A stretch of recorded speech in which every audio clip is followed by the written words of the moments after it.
वो है English. Same है, 11 जनवरी का पेपर है, लेकिन जिन्होंने लैंग्वेज टू इंग्लिश ली थी ये अब उनके लिए है। Read the passage given below and answer the question that follow by selecting the correct and most appropriate option. Google has honored Anusuya Sarabhai with a doodle on her 132nd birth anniversary. She founded the Ahmedabad Textile Labour Association, India's oldest union of textile workers, in 1920. Known as Mota Bein, Gujarati for elder sister, she was born in 1885 into the affluent Sarabhai family in Ahmedabad. जो Google है उन्होंने अनुसुईया साराभाई जो है उनको एक doodle के साथ जो है ऑनर किया था उनकी 132वीं एनिवर्सरी पर। उन्होंने जो अनुसुईया हैं उन्होंने क्या क्या चीज़ें खोजी थी? Ahmedabad textile labour association, India का सबसे पुराना जो टेक्सटाइल यूनियन वर्कर है उसको खोजा था। कब? 1920 में। इनको मोटा बहन भी कहते हैं और गुजराती लोग उनको बड़ी बहन समझते हैं। वो 1885 में बॉर्न हुई थी एक साराभाई फैमिली में अहमदाबाद में। 1912 में अनुसुईया जो है वो इंग्लैंड चली गई to continue her studies and it was there that the turn around in her life came, और ये जो है वो इनकी लाइफ का टर्निंग पॉइंट था। इस टाइम के दौरान she came in contact with George Bernard Shaw. ये किन के कॉन्टैक्ट में आई? जॉर्ज बर्नार्ड शॉ और सिडनी वेब, जिन्होंने उन्हें रिकमेंड किया एक ग्रेजुअल ट्रांजिशन इनटू ए सोशलिस्ट सोसाइटी। तो ये किस में कन्वर्ट हुई? ये पढ़ने गई थी अपनी स्टडीज़ के लिए, लेकिन ये कहाँ सोशल कोवर्कर बन गई। Next year she return to India, started working with the marginal and disempowered communities.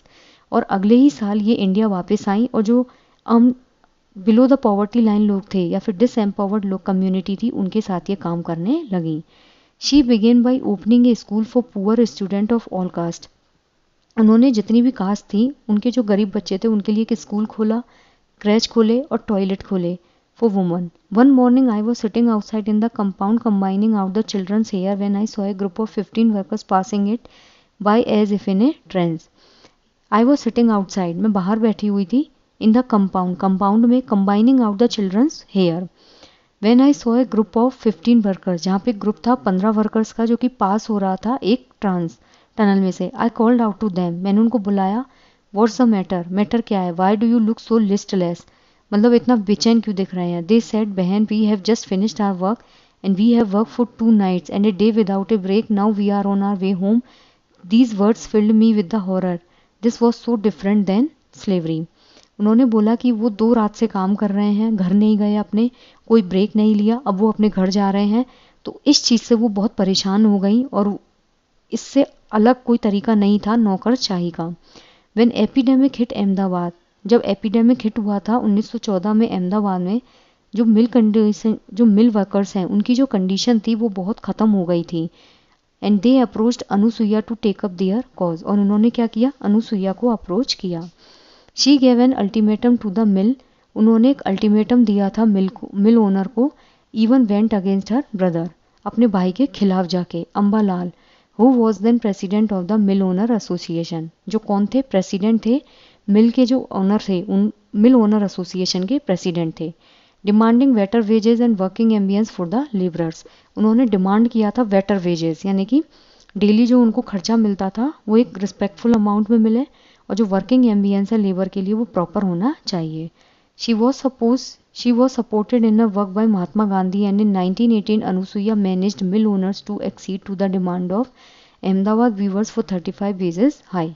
और उनको जो सपोर्ट मिला था वो महात्मा गांधी का मिला था 1918 में। और जो अनुसुईया हैं उन्होंने मैनेज किया था मिल ओनर को क्या करने के लिए? जो अहमदाबाद वीवर्स हैं उनकी डिमांड 35% वेज हाइक, यानी कि 35% उनको प्रमोशन मिले।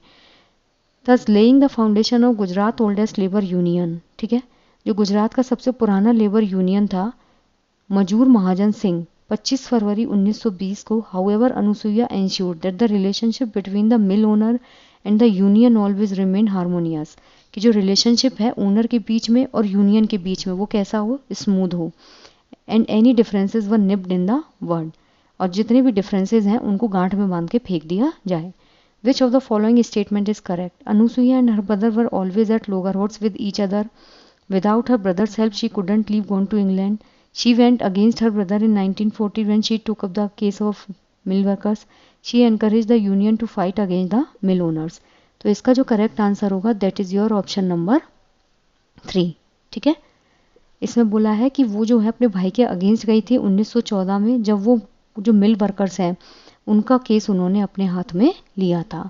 ठीक है, नेक्स्ट है क्वेश्चन नंबर 122।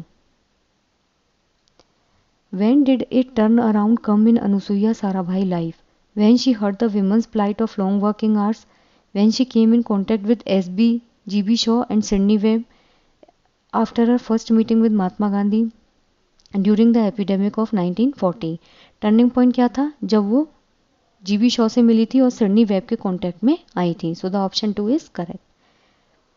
नेक्स्ट है question number 123। After her return from England, how did she begin her work? Opened school, crutches, toilets for poor women, established the first trade union in Ahmedabad, began working with Mahatma Gandhi for better wages, managed mill workers. उन्होंने क्या किया? School खोले, crutches खोले और जो गरीब औरतें थी उनके लिए टॉयलेट ओपन किए जब वो इंग्लैंड से अगले साल वापस आई थी। In 1940, Anusuya Sarabhai was pitted against her brother Ambalal Sarabhai because she was a and he was the। ठीक है, जो अनुसुईया साराभाई हैं वो अपने भाई के अगेंस्ट खड़ी हुई थी। क्यों? क्योंकि वो क्या थी और वो क्या थे। ठीक है, तो इसका जो करेक्ट आंसर होगा, अनुसुईया साराभाई जो है वो एक सोशल वर्कर थी और उनके भाई जो थे वो मिल ऑनर एसोसिएशन जो है उनके प्रेसिडेंट थे। So the option B is correct. Next है question number 125। The workers were in the trains because they had worked for. जो वर्कर्स हैं वो बहुत परेशान थे क्योंकि उन्होंने कितने घंटे काम किया था? 36 घंटे, 24 घंटे, 48 घंटे और 18 घंटे। तो इसका करेक्ट आंसर होगा वो 36 घंटे काम करे थे। So the option 1 is correct.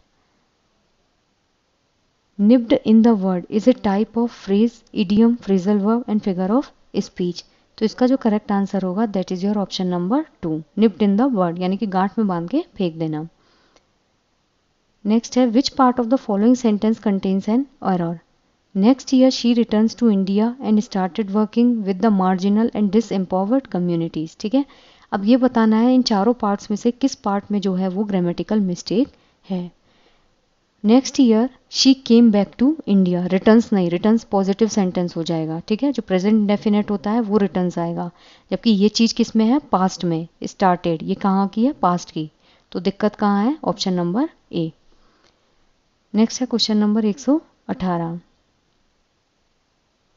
Which of the following words is an antonym of affluent? Rich, prosperous, well off and impoverished। तो इसका जो करेक्ट आंसर होगा दैट इज योर impoverished। ये affluent जो है उसका एंटोनिम होता है। So the option 4 is correct. Next है, नेक्स्ट पैसेज बोला है और क्वेश्चन जो है उनके आंसर हमको बताने हैं। According to a Rutgers university study, जो रजर्स यूनिवर्सिटी स्टडी है, eating more protein when dieting, जब आप ज़्यादा प्रोटीन खाते हैं और जब डाइट कर रहे हैं, improves food choices, food choices तब इम्प्रूव होती हैं, और जो लॉस है लीन बॉडी, मतलब बिल्कुल पतली सी बॉडी जो है उसको वो प्रिवेंट करता है। Which is often connected with weight loss, जो वेट लॉस से भी कनेक्टेड होता है। The data was gathered more than 200 man, ये जो डेटा है वो 200 आदमियों के ऊपर इकट्ठा किया गया था। Women who took part in clinical studies, और औरतों के ऊपर भी जिन्होंने क्लिनिकल स्टडी में पार्टिसिपेट किया था। The quality of the persons food choice is significantly impacted by even a little increase in protein consumption. जो क्वालिटी होती है किसी भी इंसान की फूड चॉइस की, वो हमेशा इम्पैक्ट होती है अगर प्रोटीन कंजप्शन में आप थोड़ा सा भी इंक्रीज करते हैं, 18 से 20% भी of their total caloric intake. ये अगर आप 18 से 20% भी लेते हैं प्रोटीन तो वो उनका टोटल कैलोरीफिक इनटेक होता है।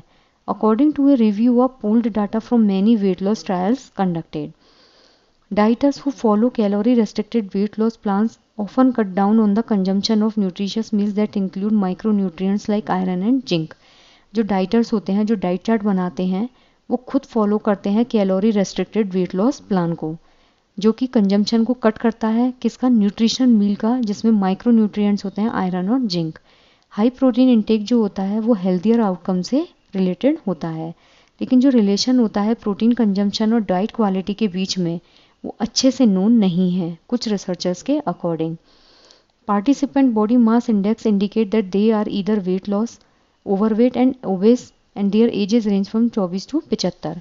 जो पार्टिसिपेंट का जो बॉडी मास इंडेक्स होता है जिसे हम बोलते हैं BMI, वो इंडिकेट करता है कि या तो कुछ लोग ओवरवेट होते हैं या फिर वो बहुत पतले होते हैं, और उनकी जो एज है वो 24 से 75 साल के बीच में है। ओवर ए 6 मंथ पीरियड, 6 महीने के बाद, all participants were counselled to their lose weight by following a diet that was 500 calories deficient. They were encouraged to allot 18% of their caloric intake to lean proteins such as poultry, unprocessed red meat, fish, legume, dairy, and to expand the balance of their calories on fruits, vegetables and whole grains. ठीक है, उनको encourage किया गया था 18% उनके calorie intake को increase करने के लिए। कैसे? Poultry, unprocessed red meat, fresh legume, dairy, और बैलेंस्ड कैसे किया गया? फ्रूट्स पे, वेजिटेबल्स पे, होल ग्रेन्स पे। और they were discouraged from the ingesting saturated fat, refined grain, sugar and salt. Participant kept detail food record which researchers analyze for diet quality, specific categories of food consumed and ratio specific sources of protein. The participants who self-selected their protein intake were then characterized by researchers into a lower protein approach with 18% of overall calories coming from protein, or a high protein approach with 20% of the overall food intake coming from the protein. The study included both low and high protein group.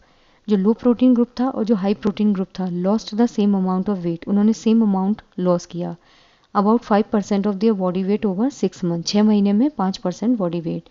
जो high protein group था उन्होंने healthier food जो है उसको खाना choose किया, specifically increasing their intake of green vegetables. जो हरी सब्जी थी उनके इंटेक को उन्होंने इंक्रीज किया। Cut back on sugar and refined grain, उन्होंने जो रिफाइंड ग्रेन था और जो शुगर था उस पर उन्होंने रिड्यूस किया।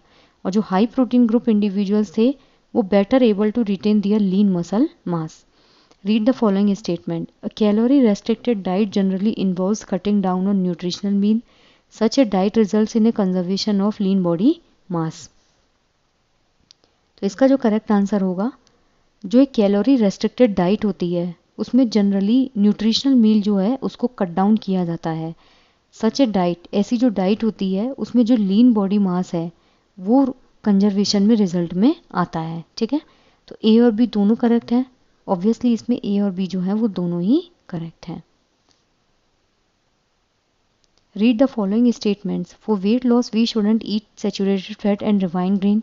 Wait loss was found to be greater in low protein group participant. ठीक है, तो इसका जो करेक्ट आंसर होगा that is your option number 2। A जो है वो तो बिल्कुल सही है, लेकिन बी जो है वो यहाँ पे गलत है। जो वेट लॉस है उसके लिए हमें ना तो सैचुरेटेड फैट खाना चाहिए ना ही रिफाइंड शुगर, और जो वेट लॉस है वो लो प्रोटीन ग्रुप में नहीं, हाई प्रोटीन ग्रुप पार्टिसिपेंट में देखा गया था। सो the option 2 is correct. The diet of high protein group participants included poultry, legume, dairy, unprocessed red meat, poultry, legume, dairy, refined grain, unvegetable, poultry, legume, dairy, saturated fat, salt, poultry, legume, dairy, whole grains and sugar। तो इसका जो correct answer होगा that is your option number 1। Unprocessed red meat था, poultry थी, legume था और dairy था। Which statement is not true in the light of the given passage? Eating more protein when dieting improves food choices. Unprocessed red meat is a form of lean protein. Lean body mass is managed better in high protein group individuals. There exists a strong correlation between protein consumption and diet quality. ठीक है, तो इसका जो correct answer होगा that is your option number 4। ये जो है वो दिए हुए पैसेज में सही नहीं है। जब आप ज़्यादा प्रोटीन खाते हैं तो जो फूड चॉइस होती है डाइटिंग की वो क्या होती है? इम्प्रूव होती है, बिल्कुल सही है। जो अनप्रोसेस्ड रेड मीट होता है वो लीन प्रोटीन होता है, ये भी सही है। लीन बॉडी मास जो है वो मैनेज होता है हाई प्रोटीन ग्रुप इंडिविजुअल्स में। ठीक है, there exist a strong relation between protein consumption and diet quality, नहीं। नेक्स्ट है which of the following word is the most suitable antonym of expand as used in para 4 of the passage? Renew, disrupt, conserve and make. तो इसका जो correct option होगा that is your option number 3। ठीक है, expand means बढ़ाना, conserve means छोटा करना। So the option 3 is correct. Next है question number 134। Which part of speech is the underline word in the following sentence? Food choices are significantly impacted by even a little increase in protein consumption. जो food choice होती है वो significantly impact होती है, एक अगर थोड़ा सा भी प्रोटीन कंजम्पशन में इंक्रीमेंट होता है उसके द्वारा। ये एडजेक्टिव है, एडवर्ब है, कंजक्शन है और प्रीपोजिशन है। तो इसका जो करेक्ट आंसर होगा दिस इज योर एडजेक्टिव। किसकी विशेषता बता रहा है? प्रोटीन कंजम्पशन की। सो the option 1 is correct. Next है question number 135. Which part of the following sentence contains an error? Good source of protein includes legumes, dairy, poultry, fish and lean red meats. तो इसमें बताना है कि किस part में जो है वो मिस्टेक है. ठीक है, तो इसमें good source of protein include legumes, यहाँ इंक्लूड्स नहीं आएगा, यहाँ क्या आएगा, इंक्लूड. ठीक है, include legumes, dairy, poultry, fish and lean red meets. So the option 1 is incorrect. अब है question number 136. A teacher in class 2 is holding a big book up and the whole class reads from the same book. The book has large fonts, illustration and simple text so that all children can participate in reading.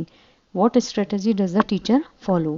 Class 2 की जो teacher है उसमें ये teacher ने एक बहुत बड़ी book hold कर रखी है. ठीक है, और पूरी क्लास जो है वो सेम बुक से पढ़ रही है.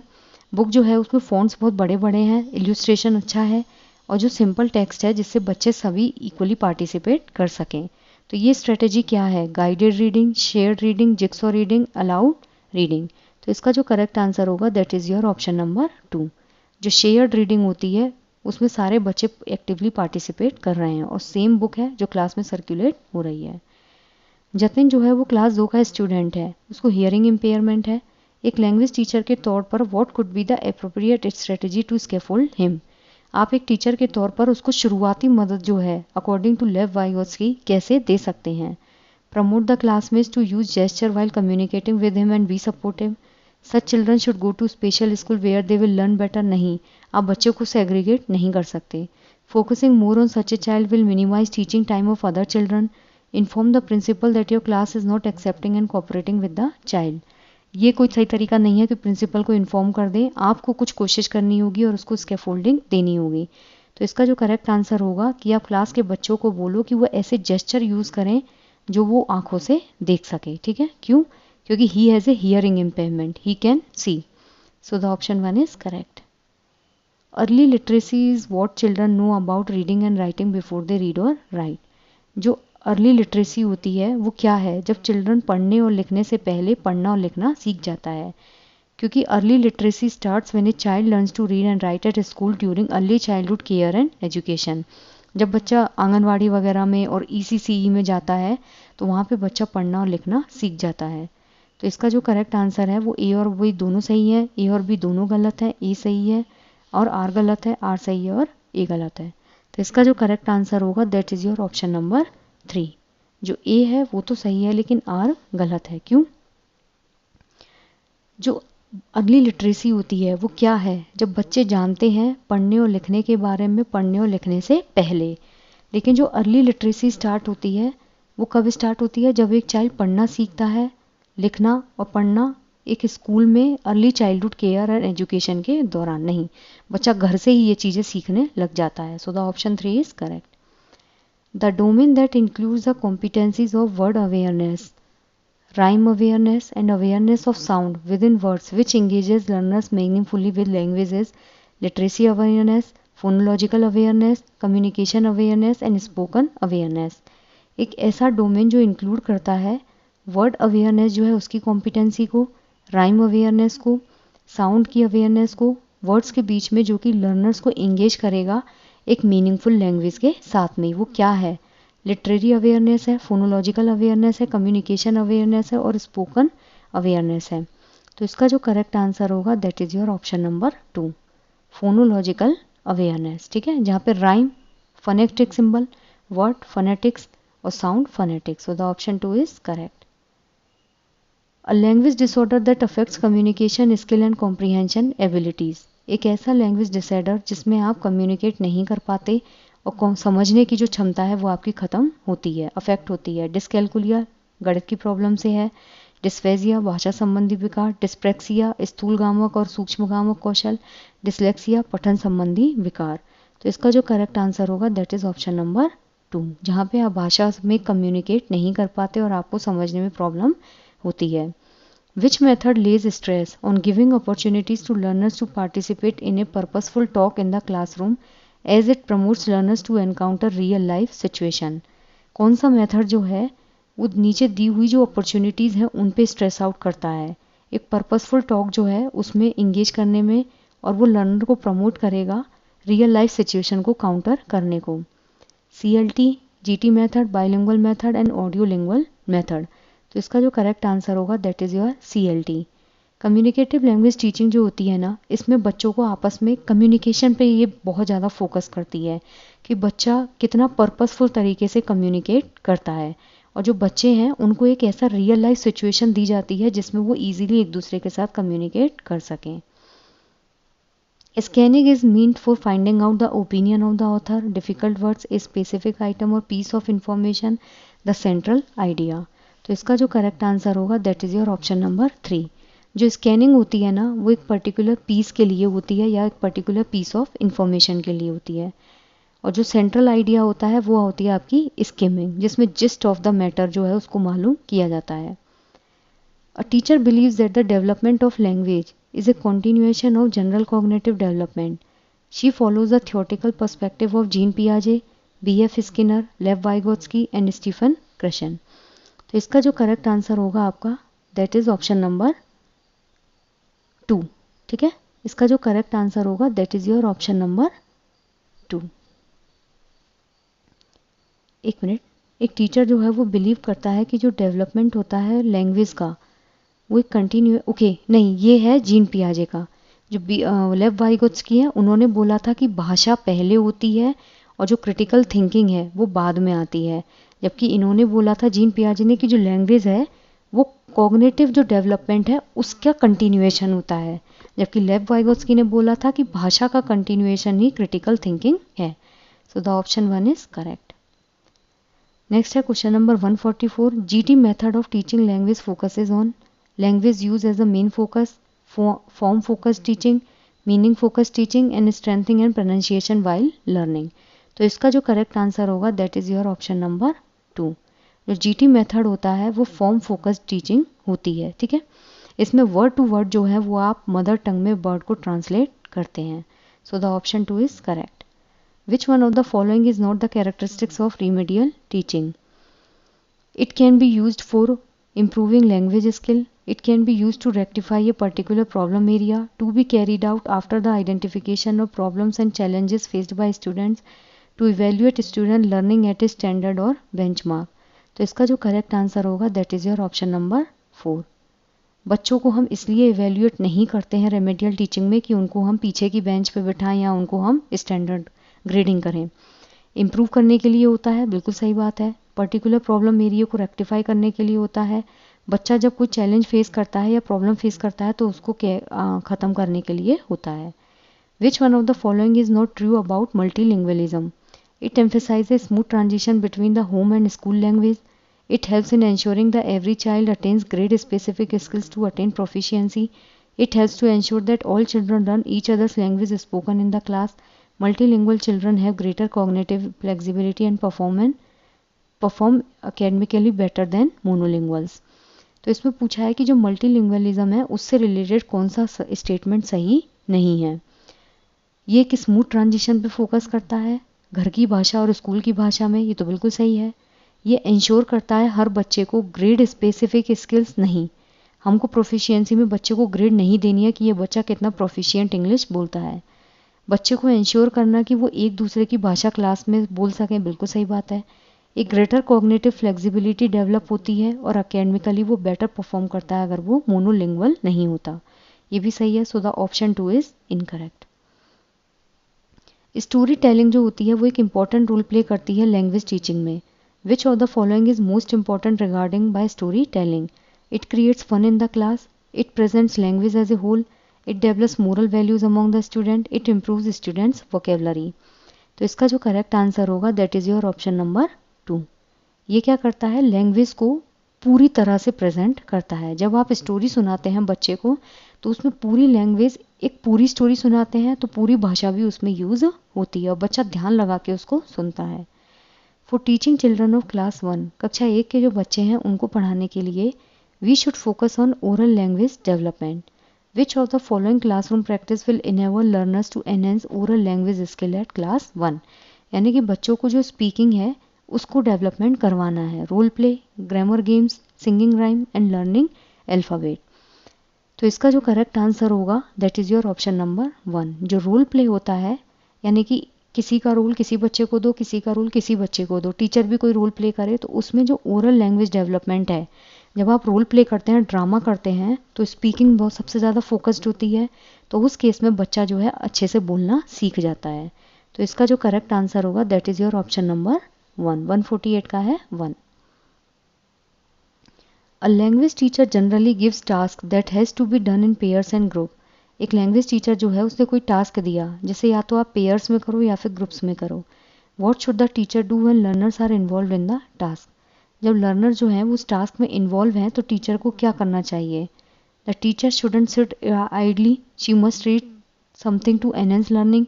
The teacher must ensure that everyone should participate and scaffold them. Respecting the autonomy of learners, she must leave them. Ensure that students shouldn't make noise in the class. तो इसका जो correct answer होगा that is option number 2। बच्चे को क्या करो आप, शुरुआती मदद दो, और टीचर को ये चीज़ इंश्योर करनी चाहिए कि हर कोई जो है वो पार्टिसिपेट कर रहा है। ठीक है, टीचर ने क्या किया है, टास्क दिया है पेयर्स में और ग्रुप्स में। अब टीचर को क्या करना चाहिए, उनको मदद करनी चाहिए, स्कैफोल्डिंग यानी शुरुआती मदद, और हर बच्चे पार्टिसिपेट करे इस चीज़ पे ध्यान देना चाहिए। At primary level, teacher generally motivates learners for drawing as children love drawing. It develops gross motor skill. It will help them to be an artist. It strengthens their grip and control on pencil. तो इसका जो correct answer होगा that is your option number 4। ये क्या करता है, उनकी grip को और पेंसिल पे जो कंट्रोल है उसको प्रमोट, उसको एक होल्ड देता है। ठीक है, तो जो बच्चा है उसको शुरुआती जो क्लास होती है पहली दूसरी, उसमें ड्रॉ क्यों करवाते हैं कि बच्चा ग्रिप को और पेंसिल की पकड़ को मजबूत कर सके। सो the option 4 is correct. I just hope guys कि आपको ये चीज़ें क्लियर हुई हैं। अगर किसी भी क्वेश्चन को लेके कोई डाउट हो तो आप कमेंट्स में पूछ सकते हैं। Thank you.